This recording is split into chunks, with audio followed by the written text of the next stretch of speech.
Welcome back to another episode of Loans, Liens, and Listings. I'm Michael Romano with Contour Mortgage. John Enriquez, Listing Pro Realty. And Lee Friedman from Friedman Law Associates. All right, so Lee, what we're going to talk about today is buyers are pretty much willing to go above and beyond just to get their offer accepted, to get to almost that, not even essentially, it's the first finish line to get into contract. So we see all the time is appraisal waivers and inspection waivers. So can we explain what those two things are and why they're a bad idea? I think those are both very good questions because unfortunately, in the quest to get an accepted offer, people are making huge mistakes that they might not even actually realize are huge mistakes.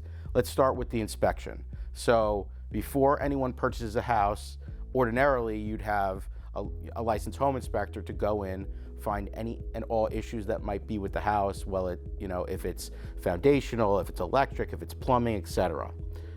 If as part of your offer you opt to waive those things, you are essentially saying whether or not those things are working or not, I am willing to buy this house.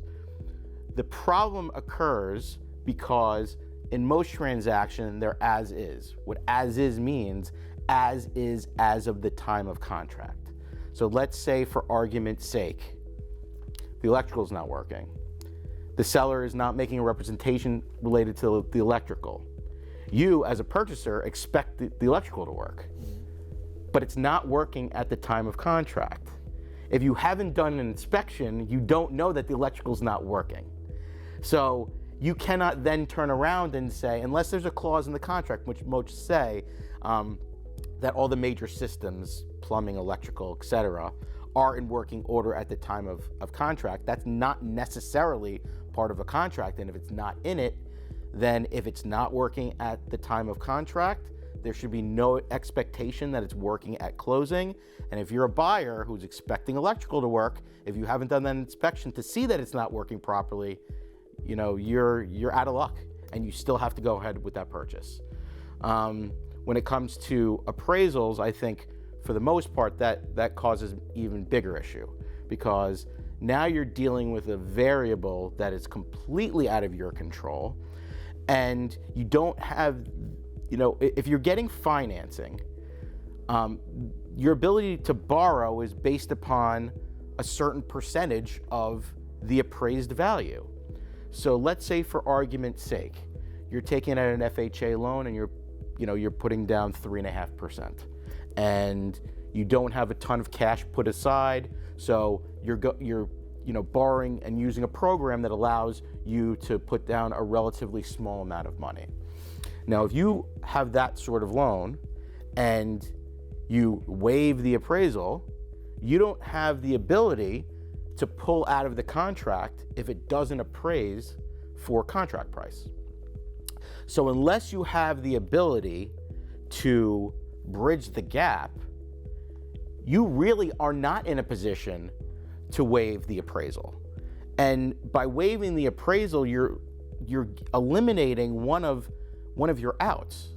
So oftentimes what I do is I suggest for the potential purchaser to discuss with their loan officer, because the loan officer has relationships, or the lender has relationships with the appraisal management companies.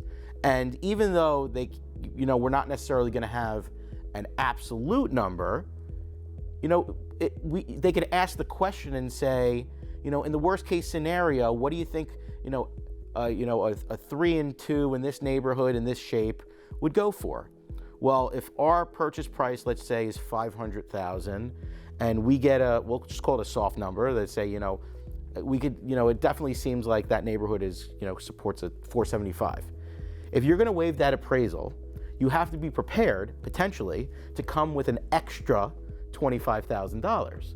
Because if it is the worst case scenario, as they're sort of saying, you're gonna have to bridge the gap, because you cannot say to the purchaser, oh, it didn't appraise for my purchase price, so therefore I have to buy it for whatever it appraises for or take a reduction. You've waived that contingency.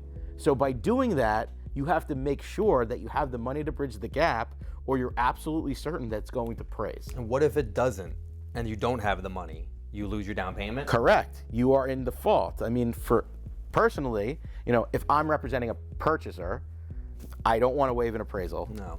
a contingency. However, if I'm representing a seller and the purchaser is willing to waive it, I very specifically put in my contract that says you cannot avail yourself of the mortgage contingency clause to pull out if the reason for the denial Right. is insufficient appraised value. So essentially, what you're doing is exposing your whole down payment if it doesn't appraise and you don't have the money to bridge the gap. Right. It's risky.